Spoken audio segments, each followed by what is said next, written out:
So what happens when your offer is accepted to purchase a home?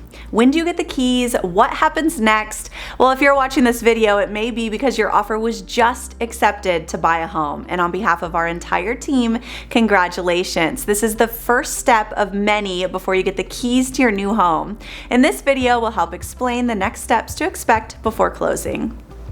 Once your offer is accepted, you officially enter into your due diligence period. This is typically 10 days unless shorter or longer, depending on what was negotiated on your contract. This gives you the opportunity to inspect and investigate the property. You'll want to hire a home inspector, a termite inspector, and maybe even a pool, AC, or roof inspector, depending on the property's condition. You can have the peace of mind that if anything deal-breaking is found during your due diligence period, you can typically cancel your contract and receive your full deposit back. Speaking of the deposit, you will have to pay an earnest deposit to show the sellers that you are a serious buyer.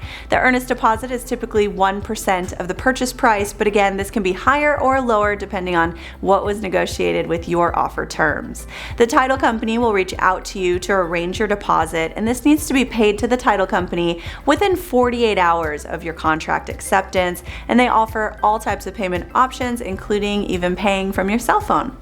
The title company holds onto your deposit and it's credited back to you at closing towards your down payment or closing costs. There are many contingencies throughout the process that protect your deposit. For example, if deal-breaking items are found during the inspection, or if your lender is not able to approve your loan, or if your home doesn't appraise, most of the time you can cancel your contract for those reasons and you'll receive your earnest deposit back unless you're paying cash or if you waived your right to those contingencies in your offer. Once you've paid your deposit and completed your home inspection, the next step is the BINSR. The BINSR is one of the most important documents in the purchase agreement. This gives you the opportunity to ask the sellers for any repairs if items were found. The BINSR is typically for safety concerns or items that need to be repaired or replaced. The BINSR doesn't give buyers an opportunity to ask for cosmetic updates or for the seller to replace something that isn't broken. For example, if you just want a new AC unit just to have one and the current one is working fine, you can't ask for that. We did a whole detailed video on the BINSR, and that is available on my YouTube channel. Once you've submitted your repair request to the seller has 5 days to respond. They can choose to accept, decline, or approve select items. They can even offer you a credit towards repairs at closing. The way you approach the BINSR is very important. If you ask for too many things or a ton of little things, you could upset the seller and they are more likely to then say no to everything.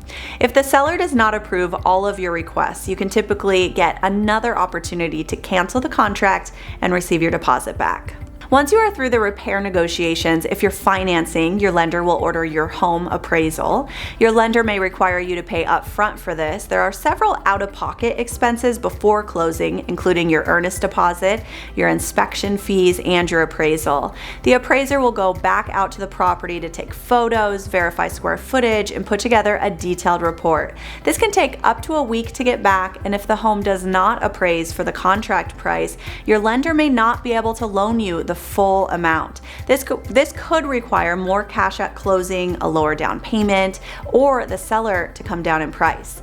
If there is not an option that works for you, or if the seller is not willing to budge on the price, the appraisal contingency does give you another option to cancel your contract.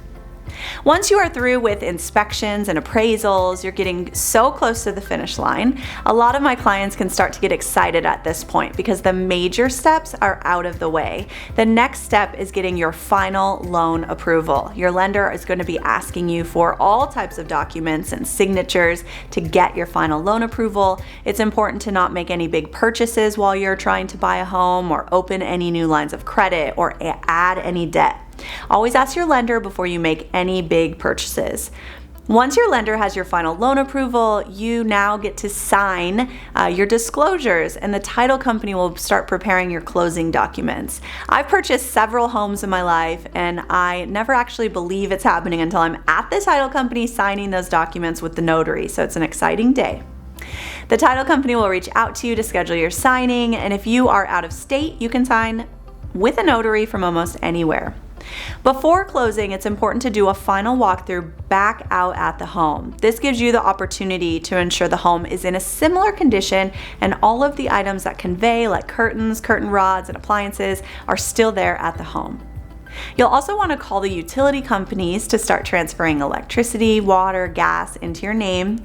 And these are just a few of the big steps to prepare for while buying a home. There's a lot that goes on behind the scenes, and it's important to have an experienced team on your side. On closing day, it's almost impossible to determine what time your home will close. We like to say anytime before 5 p.m. So you may not want to schedule movers for that day because we don't know the time you'll actually get your keys. Thank you for watching, and as always, you can learn more about our team online at thegillettegroupaz.com, and don't forget to follow me over on Instagram at Shannon_Gillette.